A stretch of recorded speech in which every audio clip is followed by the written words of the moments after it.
반갑습니다. 제가 이 자랑 드렸던 선생님입니다. 네. 선생님 자랑 많이 했어요. 감사합니다. 부탁드리겠습니다. 안녕하십니까. 수학의 아침 이성현 선생님입니다. 네, 2년 전에 찍은 사진인데 제가 아니기는 한데 그래도 좀 많이 사용하고 있는 사진입니다. 일단 오늘 제가 어떻게 아이들이 가르치는지에 대해서 설명을 하기 전에 어머님들이 이제 고등학교에 어떻게 아이들이 들어와서 공부를 하게 되는지 커리큘럼이나 이런 것들이 좀 궁금하실 것 같아서 쭉 한번 설명을 드린 다음에 마지막으로 이제 여름방학이나 제 커리큘럼 소개하면서 끝내도록 할 겁니다. 자, 간단하게 제 양력 정도 소개를 드리면은 일단 뭐 과학부 나와서 대학교 가서 이제 수학과 전공을 했고요. 그리고 이제 제가 졸업하자마자 제가 목동으로 들어왔습니다. 그래서 목동에서 제가 최상위권 수학을 하다가 시대인지에서 선택을 받아가지고 시대인지에서 과고 대비 영재고 대비 KM을 수업을 했어요. 근데 그렇게 하다가 목동에서 지금 제일 큰 단과학원이죠. 사관학부에서 현재 고등부 매출 1위입니다. 그래서 이렇게 말씀드리면 체감이 안 되실 것 같아서 이번 1학기 중간고사 성적입니다. 그래서 제가 6개 학교 메인 학교 잡고 있는데 그 중에서 저희 전교 1등 전체 다 나왔고요. 그리고 이번에 기말고사에서도 오늘 아침에 중천고등학교 두 학년이 시험을 봤는데 거기에서도 100점자 2명 나와서 1학년, 2학년 둘 다 전교 1등 나왔습니다. 그래서 현재 목동에서 제가 100명 정도 아이들 가르치고 있고요. 근데 어머니들 생각하시겠죠. 제가 100명 정도의 아이들을 가르치면 어떻게 아이를 관리할까 이렇게 생각을 하실 건데 일단 저희는 조교팀으로 이루어져 있어서 저희가 한 6명의 팀으로 이루어져 있습니다. 그래서 저희 밑에 제자들로 해서 한 3명 정도는 질문 조교쌤으로 사용을 하고 있고요. 나머지 3명은 이제 조교팀으로 구성을 해서 교재 제작하고 있습니다.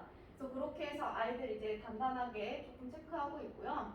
일단 어머님들이 가장 많이 걱정하시는 게 이제 코로나로 인해서 우리 아이들이 줌 수업을 통해서 수업을 하다 보니까 학력이 너무 떨어졌다는 소리를 계속 들으실 거기는 할 것 같아요. 근데 이제 기사들을 좀 찾아보시면 조금 이상한 점이 있어요. 아이들의 학력이 격차가 심해졌다, 양극화되었다 이렇게 표현을 한단 말이에요. 학력이 낮아졌다라고 표현하지 않고 양극화되었다고 표현을 하는 이유가 있습니다.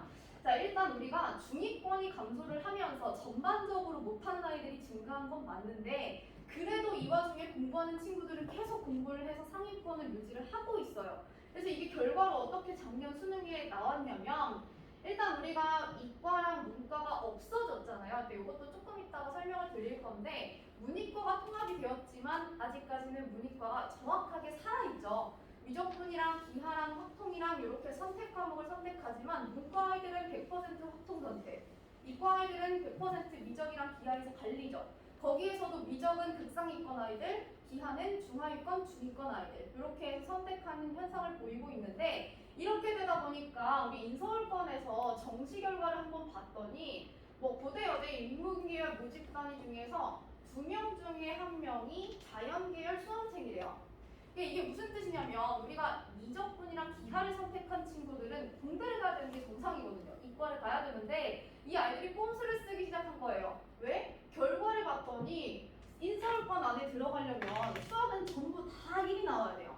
정말 나와봤자 2가 나오는데 이것도 서울권 하위권대야. 그런데 문과를 한번 보니까 우리가 3등급, 4등급 이런 결과들도 막 나오고 2등급이 대부분이란 말이에요. 서울권 들어오려면. 그럼 이과애들이 무슨 생각을 하겠어요? 그러면 나 교차 지원해가지고 문과로 들어갔다가 전과하면 되잖아. 이렇게 생각을 한단 말이죠. 그래서 실제 입시 결과를 보시면 우리 교차 지원을 통해서 3등급, 4등급까지도 인서울권에 들어옵니다. 그래서 특히나 지금 저희 조교쌤 중에 한 분이 고대 철학과예요. 근데 저희 조교쌤이 작년에 저한테 배울 때 미적분 배웠거든요. 그래서 미적분 선택한 학생이 교차 지원으로 철학과를 붙었습니다. 그래서 이런 식으로 해서 지금 전과 준비해서 공대로 다시 이동을 하고 있거든요. 그래서 이런 것들 때문에 어머님들이 정말 수학에만 집중을 하셔서 수학의 틀을 잡아놓으시면 우리 아이가 문과를 선택하든 이과를 선택하든 대학을 가는 데 있어서는 정말 좋은 결과를 얻을 수 있다. 이렇게 말씀드리고 싶습니다. 일단 우리 계속 선택 과목 얘기를 하는데 이게 어떻게 변화했는지 살짝 말씀드릴게요. 자, 일단 우리가 옛날에는 그냥 한꺼번에 문과, 이과 이렇게 해서 배웠는데 지금은 이제 공통 과목이라고 해서 문이과 아이들이 통합형으로 상하에 수원, 수투까지 배워요. 고등학교 1학년 때 수상, 수화를 1학기, 2학기 때 나눠서 배우고 2학년 1학기 때 수 1을 배우고 2학년 2학기 때 수 2를 배웁니다. 그럼 이제 선택 과목은 언제 배우냐? 우리 2학년 1학기 때부터 선택하기 시작해요. 근데 요거는 이제 아직까지도 자리를 잡지 못해서 학교마다 매년 바뀌고 있기 때문에 어떻게 될지는 모르는 거예요. 그런데다가 심지어 우리 수원수투까지는 상대평가예요. 그래서 우리 등수가 매겨지는데 오른쪽 선택 과목 같은 경우에는 현재 거의 대부분의 학교들이 절대평가죠. 그래서 A는 웬만하면 나와요. 웬만하면 저희 아이들 지금 내신 대비 시킬 때도 지금 기하랑 확통이 2학년에서 가장 많은데 이 학생들이 교과서에다가 센 정도만 고등학생들이 풀 줄 알면 거의 100% A 나옵니다. 그래서 요거는 이제 아이들의 변별력을 가르기에는 너무 어렵다는 거예요. 그래서 가장 중요한 건 고등 3하의 수원인데 수원 수투까지 이 부분에서 수능 과목이라고 하면 수원 수투부터다 이런 얘기를 들어보셨을 건데 그럼 수상이 대체 왜 중요하냐 이렇게 생각을 하시겠죠. 그런데 수원 수투를 배우려면 수상이 베이스가 안 돼 있으면 절대 아무것도 따라갈 수가 없어요. 아이들이 이렇게 잘못 생각하는 게 있어요. 아이들은 수능 과목은 수원 수투니까 내가 만약에 조금 내신을 말아먹더라도 나는 정시로 가면 되니까 수원 수투 열심히 하면 돼. 이렇게 생각을 하는데 수상 내용이 중등 과정에서 있었던 3년치 내용에다가 플러스 심화 응용이 들어가는 과정이기 때문에 거의 모든 고등수학의 베이스는 다 들어가 있다고 생각하시면 돼요. 그래서 고등학교 1학년 아이들한테 물어봐도 수상이 제일 어렵고 고2, 고3한테 물어봐도 수상이 제일 어렵다라는 말이 나오는 게 괜히 있는 말은 아니거든요. 그래서 어머님들이 가장 중요하게 여겨야 될 건 이 모든 과목 중에서 미적분 아니에요. 수상만 제대로 잡아 놓으시고 성적만 나오면 아이들은 그 뒤부터 따라 올라가는 거예요. 그래서 항상 고등학교 1학년 1학기가 제일 중요하다 이런 말들을 선생님들이 하시는 거예요. 그래서 뭐 요 내용들은 이제 뭐 모르실 수는 있는데 뭐 중요한 건 아니에요. 아직은. 왜냐면 우리는 일단은 고1 내신이 중요하니까. 요 부분은 공통 과목은 22문항이라고 해서 수원 수투 베이스로 해서 수능이 출제가 되고 뒤에 8문항 정도가 선택 과목에서 출제가 되는데 아직까지는 변별력을 가르는 문항은 선택 과목에서 낼 수가 없어요. 왜? 우리는 선택 과목이 아직 자리 잡지 못했고 항상 교육부에선 발표를 하죠. 변별력 문항은 수원 수투에서 출제를 하기로 했습니다. 아직까지는 우리 유불리를 조정하기 위해서는 선택 과목에서는 절대로 킬러 문제를 내지 않겠습니다. 이렇게 얘기를 했기 때문에 우리는 선택 과목에서는 적당히 7, 8문제 맞는 정도로 공부를 하고 수원 수투 킬러에 가장 집중을 하셔야겠죠. 그래서 계속 배수 파트에다가 집중을 선생님들이 시키고 있는 겁니다. 그래서 요것들은 이런 거예요. 뭐 확통, 미적, 기하가 유불리를 계속 조정한다라는 계속 기사가 쏟아지고 있는데 얘가 이과 아이들 중에 극상위권 친구들은 전체 다 미적분을 선택하니까 당연히 전반적으로 봤을 때는 미적분 선택한 아이들의 성적이 표준 점수로 따졌을 때는 훨씬 높게 나오고요. 그 다음이 기하고 그 다음에 확통입니다. 그래서 문과 친구들이 요즘은 대학 가기가 너무 힘들죠. 그러니까 이걸 어떻게든 조정을 지금 해보려고 계속 하고 있는데 앞으로 2, 3년간은 계속 유지가 되지 않을까 그렇게 예측을 다들 하고 있습니다. 그래서 요거는 이제 제가 써놓은 게 고1 아이들이 고등학교 1학년 1학기 때 성적이 고3까지 정말로 이어질 수밖에는 없어요. 왜냐면 수상에서의 심화 응용 문제들을 가지고 계속 수하, 수원, 수투에서 계속 나오기 때문에 앞에서 계속 무너져 버리면 뒤에서 잡아채기가 너무 어렵기 때문에 성적을 계속 유지하고 가는 친구들이 대부분이죠. 73% 정도 되는 걸로 나타났고 상승하는 학생들이 있다면 하락하는 학생들도 있겠죠. 그런데 성적이 상승하는 학생들은 15%밖에 되지 않는다는 거예요. 그래서 저희가 지금 계속 997에서 아이들 중3 아이들 빨리 올리려고 하는 게 지금 중3 아이들이 너무 베이스가 안 돼 있단 말이에요. 그래서 아이들 지금 고등학교 내신 기출 시험지로 제가 한번 저희 반에 들어오게 되면 딱 개강날 볼 건데 분명 이 근처 내신으로 해서 이 근처 내신 그렇게까지 어렵진 않아요. 그럼에도 3, 40점대가 나올 겁니다. 근데 요거는 이제 중등에서 선행을 잘못한 건 아니고 중등에서 선행을 시킬 때 중등에서 계속 시험이 쉬워지고 계속 A등급만 나올 수 있을 정도로만 시켜버리니까 이게 아이들이 모의고사 킬러 문제를 풀 수 있을 만한 힘이 없어요. 그래서 그 힘을 지금 일찍부터 기르기 위해서 어머님들께 계속 이제 입방하시라고 이제 추천을 드리는 겁니다. 그래서 왜 이렇게 차이가 벌어지느냐? 중등이랑 고등이랑 수학에서 가장 큰 차이는 문제의 난이도도 있겠지만 범위가 너무너무 달라져요. 중등에서는 일단 출제 범위 자체가 4개의 중단원인데 고등학교에서는 8개로 늘어나는데요. 일단 개념이 4개에서 8개에서 늘어나는 거지 유형은 전체 유형으로 따졌을 때 80문제예요. 개념만 공부해서 응용할 수 있는 건 아니잖아요. 개념을 알고 나서 유형 문제집을 공부해야 그 유형을 익힐 수 있는 건데 이 부분이 100개 정도로 늘어나는 거예요. 그래서 이 100개를 전체 다 알면 또 시험을 잘 보냐? 그것도 아니죠. 왜? 100개를 다 알고 있은 다음에 얘네를 가지고 얼마나 융합해서 4개, 5개의 개념을 섞어서 한 문제에 녹여내느냐를 가지고 이 문제를 맞힐 수 있냐 없냐가 결정되기 때문에 제일 기본적인 공부까지가 100개 유형학습입니다. 그래서 이렇게 생각하시면 되고 난이도도 중학교 수학은 A 정도 맞으려면 고등학교 때 4등급까지예요. 그래서 A를 맞은 친구니까 우리는 1, 2등급 정도 맞겠지. 아니, 최소한 3등급은 맞겠지. 이렇게 생각하시겠지만 좀 이따 표를 보여드리겠지만 고등학교에서 3등급 쉽지 않아요. 아이들이 3등급이면 대학 갈 수 있다? 인서울 발끝에도 못 가죠. 그래서 이게 문제니까 뒤에서 이렇게 조금 더 보시면 일단 요 근처 학교들 뭐 유신고, 창녕고, 광교고 많이 가는 것 같아요. 그래서 제가 한 3년치 내신 기출 지금 한번 분석을 좀 해봤는데 문제 난이도가 크게 어렵지는 않아요. 근데 이게 우리 등급 한번 퍼센트로 나눠버리면 1등급은 4%, 2등급은 11%, 3등급은 23%예요. 4등급 40%인데 여기까지 관심 없으시죠 아직? 자 그러면 이제 1등급이 4%라고 하면은 유신고 같은 경우에 현재 1학년 기준으로 했을 때 335명으로 13학급이에요. 그럼 얘를 4% 계산을 해보면 13명이에요. 그러면 한 반에서 1등이죠. 반 1등이에요. 다른 반에서 조금 잘하는 애들이 모여있다? 그럼 한 반에 1등급이 아무도 없을 수도 있다는 거예요. 요 옆에도 마찬가지 상황입니다. 상행고 14학급 그렇지만 아이들이 조금 더 많지만 어쨌든 1등만 1등급이고요.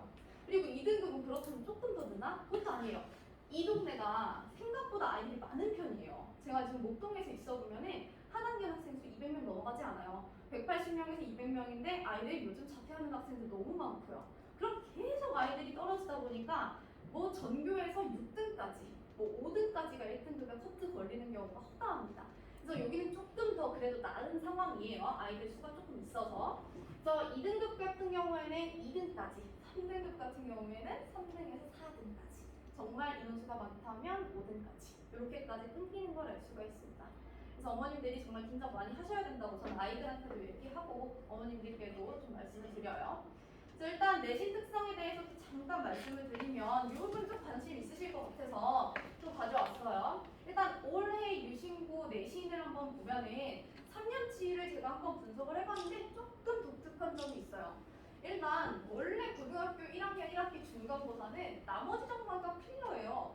이거는 대치도 그렇고 목동도 그렇고 나머지 정리에서 필러 문제가 출제가 돼요. 왜? 여러 가지 방정식에서 필러 문제가 나오면 아무도 못 풀거든요. 근데 유신고는 이상하게 여러 가지 방정식에서 필러 문항이 출제가 되는데 단 난이도가 그렇게까지 높진 않더라고요.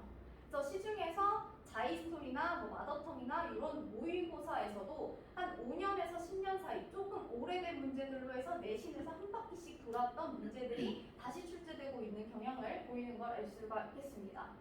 자 그런데 변별력 문항이 좀 많더라고요. 유신고 같은 경우에는 우리가 필러 문제라고 하는 건 한 문제겠지만 상문제가 너무 많았어요. 뭐 창경고나 광교고에 비해서는 내신 난이도가 좀 높아요. 그래서 우리 하문제, 중문제에 비해서 상문제가 너무 높다 보니까 아이들이 시간 안에 문제 절대 못 건드렸을 거예요. 왜냐면 우리 아이들이 자이스토리를 달달달달 외워서 만약에 문제 풀었다? 그럼 풀었어요.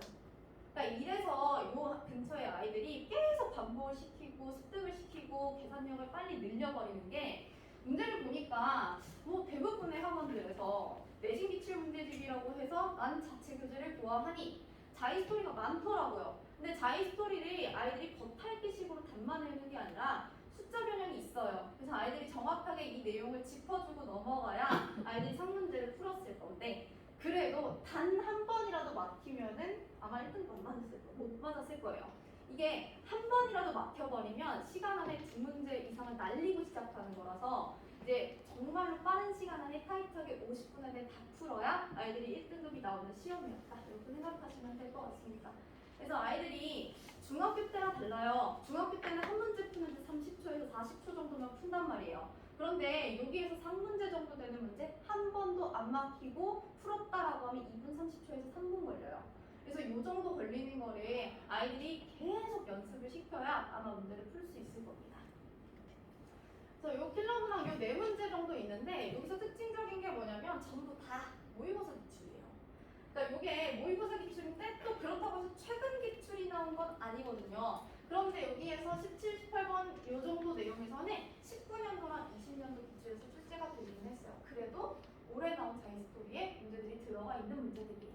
그런데 얘가 요 네 문제를 아마 우리 아이들한테 한번 풀려보면은 다 못 낼 가능성이 높아요. 왜냐면 이게 한 단원 한 단원처럼 되어 있지만 이 사이사이에 들어가 있는 개념들이 많아서 이 서술형 문항에 대한 이해가 안 되면 아무리 일품을 풀었고 1등급을 풀었고 블랙라벨을 풀었다고 하더라도 답이 안 나왔을 거예요. 그래서 뭐 창현고 같은 경우에는 문제 난이도가 유신에 비해서 좀 약했어요. 그래서 문제 수가 조금 많기는 하더라고요. 얘네가 보니까 일단 난이도는 조금 상승했어요. 이건 어쩔 수가 없어요. 우리 아이들이 들어오면 난이도는 또 상승할 거예요. 왜냐면 2018년도, 2019년도가 난이도가 가장 높은 해였어요. 그리고 코로나가 툭 터지면서 20년도는 그냥 시험지 자체가 말도 안 되게 쉬워요. 그래서 21년도에는 학교 선생님들이 이러면 안 되겠다. 살짝 올리자 해서 아이들 난이도가 살짝 상승을 했고 2021년도 조금 더 상승을 가능했죠. 그럼 내년도는 당연히 더 상승을 합니다. 언제까지? 당연히 2018년도, 2019년도의 학력 수준까지 올라올 때까지 계속 올라갈 거예요. 그래서 아이들이 작년 시험지, 재작년 시험지로 대비를 시키는 건 별로 큰 의미는 없을 겁니다. 그래서 아이들 문제 대비를 시킬 때 최소한 2018년도랑 19년도 거는 풀리고 시험을 보셔야 아이들이 괜찮을 것 같아요. 그래서 조금 읽어보시면은 우리 시간 배분은 어려웠을 거라고 말씀을 드리는 게 이게 문제 수가 좀 많더라고요. 다른 학교들은 뭐 20문제, 뭐 21문제 이 정도 되는데 여기는 이제 23문제가 출제가 됐어요. 한 문제, 두 문제 차이 크거든요. 이제 50분 시험이니까. 그래서 아이들이 아마도 상 문제는 적었지만 중 문제들을 풀어내느라고 실수가 많았을 겁니다. 그냥 급했을 거거든요. 뒤에 문제까지 봤어야 되는데 아이들이 중학교 때의 습관이 뭐냐면 나는 검토까지 해야 정상이거든요. 근데 이게 검토는 무슨 뒤에까지 가지도 못하고 시험이 끝나버리니까 아이들이 멘붕이 한번 툭 와서 중간고사 끝나면 정말 수학 한번 못 씁니다. 그래서 요거를 한번 딱 잡아주셔야 돼요. 특히나 선행을 조금 내가 했다. 그래도 뭐 수능 수투까지는 봤다. 이런 학생들 무조건 한번 엎어줍니다. 왜? 나는 중학교 때 잘했고 친구들 사이에서 선행도 더 높았는데 내가 왜 이 문제를, 이 시험지를 전체를 못 풀지? 이 문제가 가장 큰 괴리로 오니까 요거를 잘 잡아주셔야 될 것 같아요. 그래서 원래 모든 학원들이 중간고사 끝나면은 회원들이 제일 많습니다. 제일 많이 학원이 움직이고 그래서 선생님들이 예비고를 다 싫어해요. 왜냐면 이제 중학교를 티를 딱 덮고 나서 고등학교 2학년 가면 애들이 알아요. 자기의 성적이 어느 정도고 자기가 어느 정도 노력하면 이 정도 올라가겠다 하는데 이 중등에서 고등에서 올라온 이 괴리 자체가 너무 크다 보니까 아이들이 한 번은 조금 무너지는 것 같아서 이 슬럼프를 잘 극복을 해야 되니까 그래서 저는 항상 아이들의 슬럼프는 고1 때가 아니라 중3 2학기 때 겪어야 한다고 생각하는 주예요. 그래서 예비고1 아이들을 빨리 불러 올려서 제가 매회마다 이 근처 기출로 시험 볼 겁니다. 단 한 문제도 변경하지 않을 거예요. 50분 딱 시험지 재고 딱 풀린 다음에 그 결과를 아이들한테 공유할 거예요. 그러면 아이들 한 번씩 무너져요. 아이들이 30점, 40점짜리 시험지 실제로 본다? 근데 심지어 내가 갈 고등학교야? 그럼 아이들 정말 놀라거든요. 근데 그런 연습을 고등학교 가서 하는 것보다는 지금부터 하는 게 낫습니다. 그래서 지금부터 고등상을 잡는다고 하면 그래도 6개월의 시간이 있잖아요. 그래서 지금부터 이제 기본부터 다 잡아줘야 된다고 생각을 합니다. 근데 창현고 필러는 조금 특이한 점은 있어요. 이게 위에 거 같은 경우에는 필러 문항이 모의고사 출제 문항인데 밑에 문항을 보시면 이거 정석 문제예요. 그래서 제가 조금 놀랐어요. 이 문제가 좀 기본적인 문제라서 필러 문항으로까지 출제가 되진 않는데 이게 필러라고 해서 아이들이 많이 틀렸다고는 하더라고요. 그래서 학력 수준이 아무래도 조금 낮아진 게 좀 티가 나는 시험지다. 이렇게 생각하시면 될 것 같습니다. 뭐 광교 같은 경우에는 원래는 이제 난이도가 어렵지 않은 학교예요. 근데 갑자기 올해 난이도 확 껴가지고 어머님들이 너무 깜짝 놀라셨죠. 이게 요 아이들이 모든 평을 보더라도 지금까지의 광교 내신 수학 중 높이 않는 것으로 보였으나 이번 1학년은 최근 3년간 1학년 1학기 시험지 중에서 가장 어렵게 출제가 되었습니다. 무려 1등급 컷이 80점 초반대 또는 70점 후반대가 나올 겁니다. 예상이 됐단 말이에요. 그러면 결국은 요거는 아이들이 멘탈이 정말 크게 나갔을 거예요. 지금 저희도 근처가 그렇거든요. 선생님들이 난이도 조절 아직 어려워요. 왜냐면 아이들이 학력 수준이 떨어졌다고 해가지고 쉽게 내면은 아예 1등급이 없어버리고, 이게 1등급도 학교마다 13명이라고 하지만 100점자가 14명이에요. 그럼 1등급이 없어요. 그럼 2등급부터 시작이에요. 그러면 이게 학교에서는 그럴 수 있죠. 우리 학교에서 1등, 2등이 갈리는 거니까 상관없다고 생각하지만 나중에 대학 갈 때 어떡할 거야? 이거 합격할 때 어떡할 거야? 다른 학교에서는 1.1이 있는데 우리 학교는 2점부터 시작한다? 그러면 정말 경쟁적으로 너무 밀리고 실적이 차이가 나다 보니까 선생님들이 난이도를 계속 올리고 있는 추세입니다. 뭐 이런 문제 17, 18번이 뭐 필러 문항이었다고 합니다. 근데 요건 아마 시간적인 걸로 아마 부족했을 거예요. 이제 개념 부분이 많이 어려웠다기보다는 시간 싸움이어서 아이들이 좀 어렵지 않았나 이런 생각 좀 합니다. 자, 여름방학 때 그래서 이제 저희 반 같은 경우에는 어떻게 공부를 할 거냐 이게 중요한 포인트겠죠. 근데 저희 아이들 같은 경우에는 이제 정규 수업에서는 수원이랑 미적분 선행이라고 적어놨지만 수원이랑 수능형 미적분이에요. 과연 중3 아이들 중에서 미적분을 100% 소화할 수 있는 학생이 몇이나 될까요? 저는 100% 없다고 봐요. 그렇다면 우리가 중학교 때는 최소한 고등학교 내신에 들어가기 전에 기본기 정도는 만들어놔야 되잖아요. 그러면 우리 수능형 미적분이라고 해서 수트 70%에 미적분 30% 넣을 겁니다. 이렇게 하는 이유는 사실은 수트랑 미적분이 우리 때는 교육과정이 좀 달라서 한꺼번에 배웠어요. 근데 지금 이렇게 갈려진 이유가 아이들이 너무 못 따라가서. 그래서 다항함수의 미적분을 수트에다가 집어넣고 삼각함수, 지수로그, 다양한 함수들의 미분법은 미분법에다가 넣어버리자 이렇게 해서 다른 거기 때문에 거의 100% 연계 내용입니다. 그래서 수트 내용을 알아야 미적분의 뒤에 내용들도 알 수 있기 때문에 두 개를 합쳐서 한 과목으로 갈 거고요. 수원 심화는 왜 뺄 수 없냐면 사실 어머님들 아이들한테 한번 질문 한번 해보시면 수투가 어려워? 수원이 어려워? 이러면 수원이 어려워요. 왜냐하면 수투 같은 경우에는 교과서에 이렇게 적혀 있어요. 이 부분은 교육과정상에서 어긋나는 내용이므로 증명하지 않고 그냥 사용하기로 한다. 정확하게 이렇게 써져 있어요. 미적분은 대학 미적분학이라고 해서 대학교 1학년 가서 그때 배우는 거지 지금은 진짜 기본적인 스킬만 배워요. F'X는 뭐 하나 n차 내리고 뭐 n-1차에서 올린다 뭐 요 정도 가지고 얘기를 하는 거라서 아이들이 어렵지 않아요. 근데 수원은 좀 다르죠. 수원은 우리가 중학교 1학년 1학기 때 얼마나 많은 고생을 했어요. 1차 방정식 푸는데 아이들이 그거 익히려고 얼마나 고생을 했어요. 그거랑 똑같은 거예요. 처음으로 로그 계산이라는 걸 배우고 처음으로 삼각함수의 그래프의 이동이라는 걸 배워요. 그럼 아이들이 수열까지 해서 세 파트를 전체가 다 처음 배우는 내용이잖아요.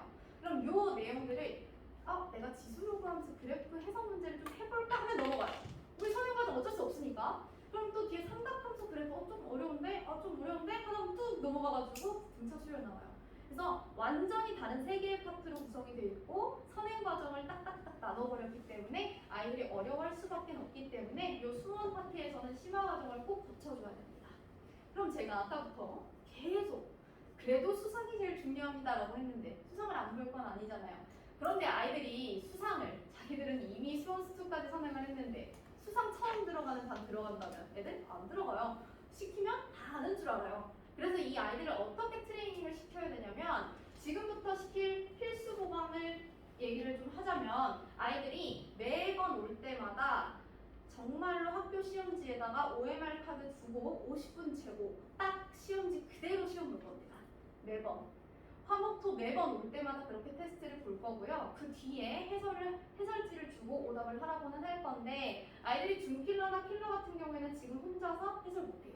그럼 선생님이 봐줘야 되는 거잖아요. 그래서 저희가 지금 9to10이라고 해서 이제 커리큘럼이 어떻게 진행이 되냐면 지금 정규 수업 이외에 특강은 잡지 않았어요. 왜냐면 아이들이 그것도 따라오기 힘들 거니까. 그래서 아침에 오게 되면은 시험 딱 보고 딱 테스트 해설지 받고 오답 프린트 하고 점심 먹고 오후에 와서 1시부터 4시까지는 우리 수원이랑 미적분이랑 했던 거 숙제 마무리 하시고 그리고 나면은 뒤에 왔을 때 뭐 토요일 같은 경우에도 4시부터 5시까지 그때 여름 캠프 기간에 수상 진도 다시 빼줄 겁니다.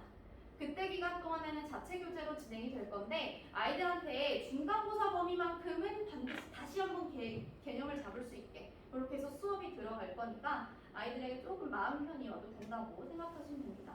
그런데 문제 난이도는 수상은 극상위권, 중필러에서 필러 문제 연습을 시킬 거고요. 그 다음이 수원.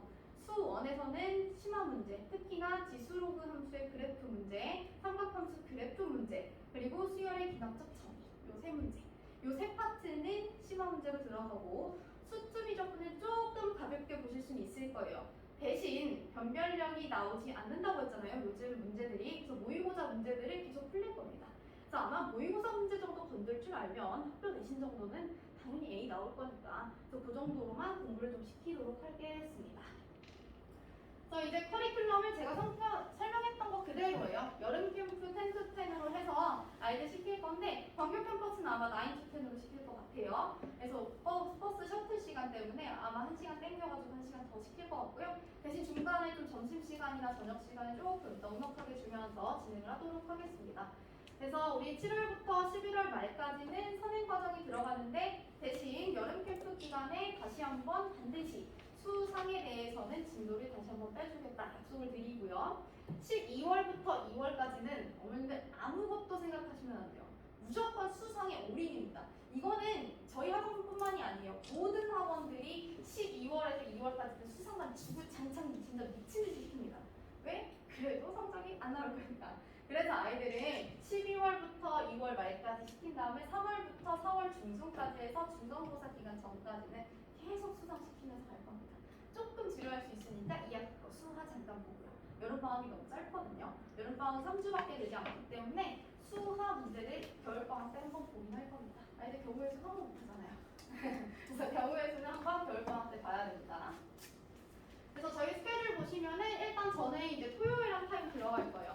제가 캠퍼스를 3개를 출강을 하다 보니까 이 광교 캠퍼스는 토요일에만 올 것 같기는 한데 그래도 우리 아이들이 부족하다 싶으면 제가 일요일에도 보통 보강을 진행을 하고 있으니까 그때 시간 맞춰서 아이들 보강 진행하도록 하겠습니다. 근데 제가 맡은 아이들은 제가 직접 클리닉을 보는 시간이 훨씬 많고요. 저희 조교 선생님들 같은 경우에는 서브예요. 그러니까 제 제자들이다 보니까 제 교재 조건 잘 풀 거잖아요. 그래서 그런 중필러 이하의 문제들, 기본적인 유형 문제들은 조교 선생님이 컨택을 하시고 뒤에 필러나 중필러는 무조건 제가 그렇게 해서 이제 수업 진행하겠습니다.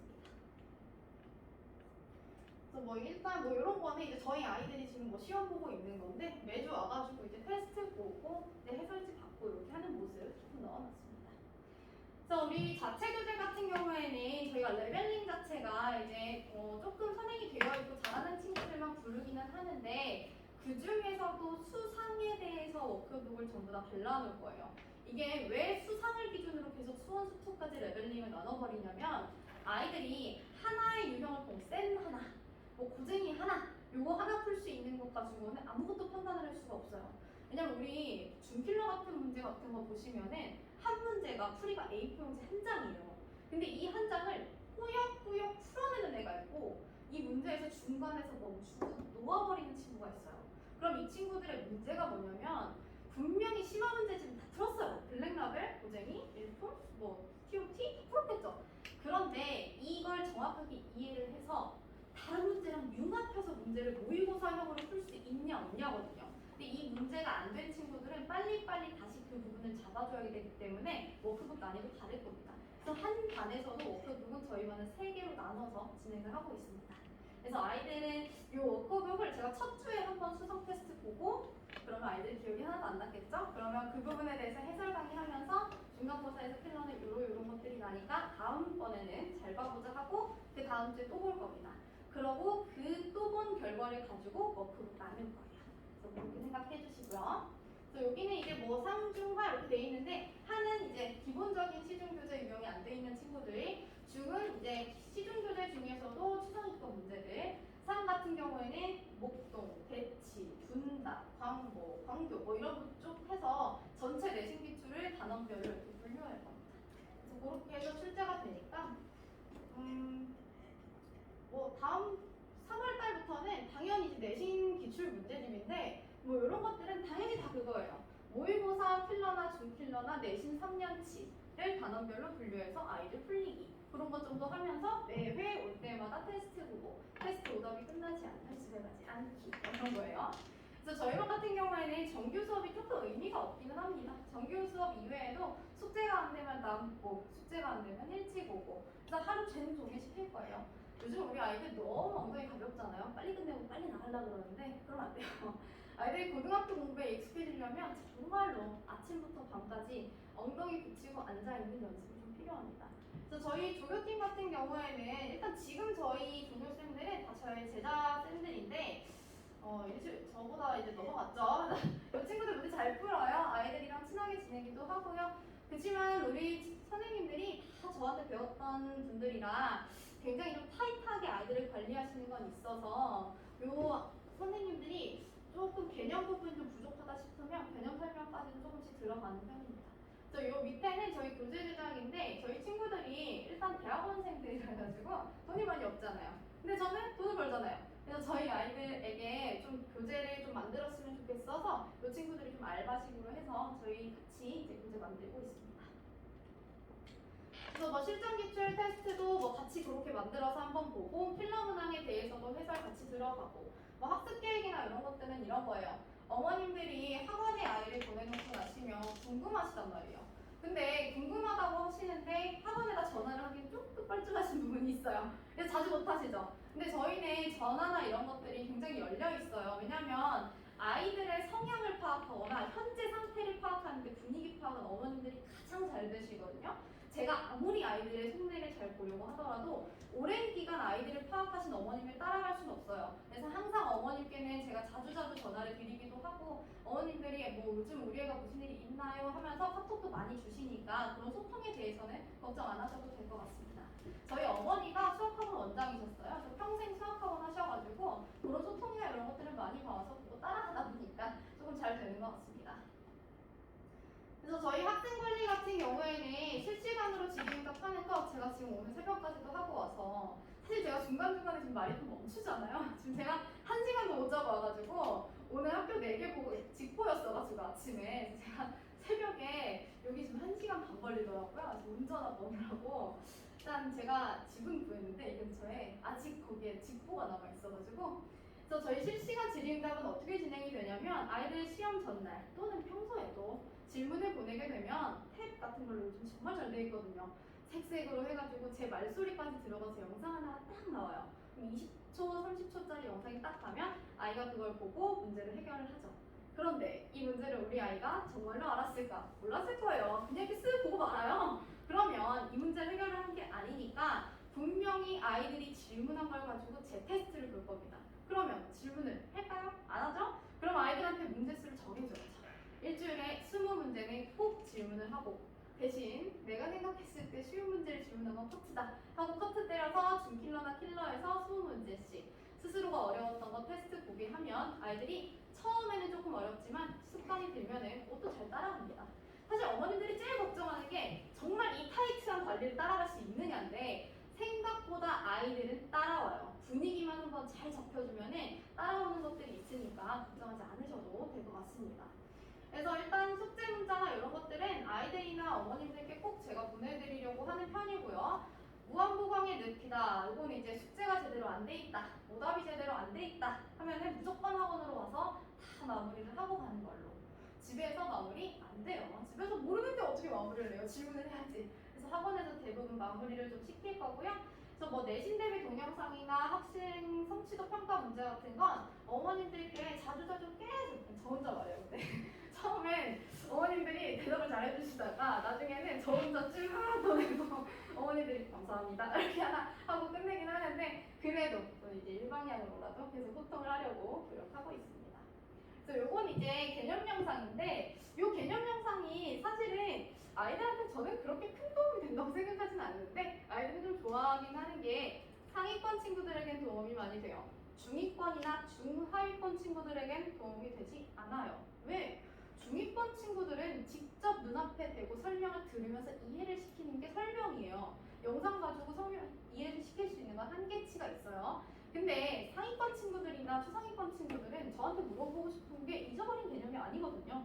우리는 킬러 문제에 대해서 어떤 풀이 방식을 원하는지를 물어보고 싶은 건데 이런 개념들이 기억이 안 나는 건 그냥 툭툭 보면서 찾아가도록 하더라고요. 그래서 지금은 제가 옛날 영상들이 좀 못생기게 나온 게 있어가지고 살짝 많이 내려놨는데 그래도 이제 몇 개 올려놨습니다. 어머님들이 보실 수 있게. 그래서 유튜브에다가 이성현 수업 이렇게 검색하면은 좀 나올 겁니다. 근데 요거는 보시면 안 돼요. 그러니까 요거는 이제 전문 카메라로 찍어가지고 예쁘장하게 나오기는 했는데 제가 3년 전에 찍은 영상을 지금 올려놓은 거라 가지고 막 되게 떨어요. 그러면 막 이러면서 찍어가지고 요건 보지 마시고 다른 거 이제 최근 걸로 보시면 될 것 같습니다. 되게 뿌듯하게 나왔어요. 특히 요거. 이거 진짜 보시면 저랑 진짜 달라요.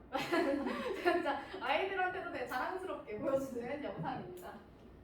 또 시험 직후에는 일단 시험이 끝나고 나면 제가 학교 앞으로 시험지 받으러 갑니다. 그래서 아이들의 모든 시험지를 다 받아요. 100명의 아이들 전체 다 받습니다. 요건 왜 받냐면 물론 그런 것도 있어요. 우리 아이들의 소속감을 키워주는 것도 있죠. 학교 앞에서 제가 기다리고 있으면 저희 아이들이 이렇게 뭉치니까 오면서 아이들이 이렇게 생각을 해요.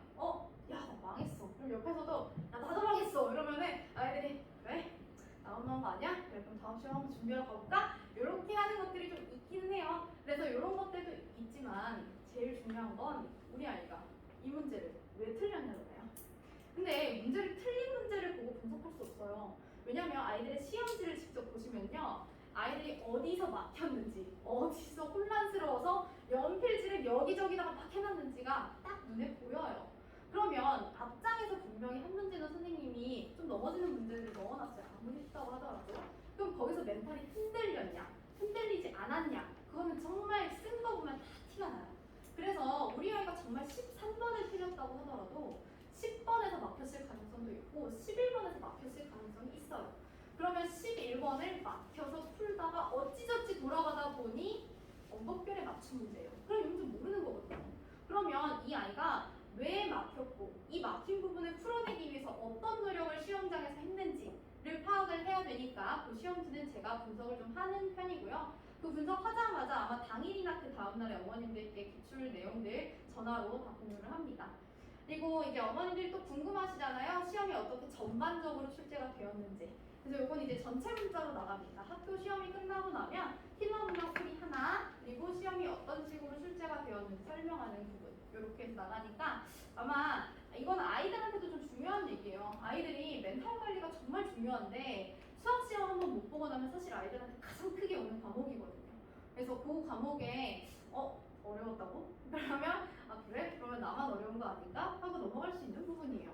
아이들이 그 중학교 때까지만 해도 한 문제 틀리면 많이 틀렸다, 두 문제 틀리면 정말 많이 틀렸다 이럴 수 있지만 고등학교 때는 저는 진짜 이번에 오늘 본 친구, 진서라는 친구가 처음에 3등급으로 들어왔어요. 근데 그 친구가 저번 시험에서 80점을 받았단 말이에요. 근데 전교 3등이었어요. 근데 그 친구가 멘탈이 강한 친구라서 점수를 저한테 끝까지 알려주지 말라고 해서 저만 알고 있었어요. 근데 저는 저 혼자 틀렸죠. 80점? 80점이면 어떻게 3등급 아니야? 이렇게 생각을 했는데 아이들 전반적으로 본 거 보니까 어렵긴 했더라고요. 그래서 얘가 전교권에 들어갈 수 있겠다 싶었는데 전교 3등을 찍고 이번에 100점 맞아가지고 전교 1등 찍었습니다. 저번에도 중간고사 때도 1등 찍었죠. 그래서 이 친구들이 멘탈 관리를 정확하게 좀 시켜주고 괜찮아, 이번에 못 보면 다음에 올리면 돼, 중간고사 못 봤어도 기말고사로 만회해서 1등급 만들면 돼, 우리 중간고사가 등급 나오는 거 아니잖아, 기말고사까지 전체 통틀어서 학기당 하나씩 등급이 나오는 거니까 충분히 우리가 변화할 수 있어 라고 아이들에게 응원해 주시는 것도 아이들의 멘탈 관리에 좋은 방법입니다. 그래서 어머님들도 이거 뭘 하지 마시고 조금 응원해 주시는 것도 좋아요. 근데 답답하잖아요. 앞에서 보면 공부 안 하고 누워있고 이러면 답답하지만 그럴 때 학원으로 좀 보내주시는 것도 하나의 방법이에요. 그래서 학원에 조금 이제 언질 주세요. 요즘 조금 아이가 공부를 안 하는 것 같다, 이렇게 알려주시면 제가 조금 더 타이트하게 시키면 되니까 그렇게 소통하면서 공부했으면 좋겠습니다. 그래서 제가 원래는 9to10으로 해서 한 시간표를 원래 모든 캠퍼스마다 공유를 했는데 이 광교 캠퍼스에서는 지금 셔틀 시간 때문에 제가 그게 어떻게 되는지 몰라가지고 시간표를 안 드렸어요. 근데 저희 반에 관심이 있으시고 하시면 저한테 요청하시면 그 시간표까지 같이 해서 PPT랑 같이 공유하겠습니다. 그래서 저는 토요일 수업에 들어갈 거고요. 화요일에 목요일에는 우리 수능형 미적분 선생님이 들어오실 건데 전반적인 아이들 관리는 제가 들어갈 거니까 저한테 문의 충분히 주시면 될 것 같습니다. 많이 좀 길었죠? 감사합니다. 질문 있으신가요? 없습니까? 다른 교수님 많았어요.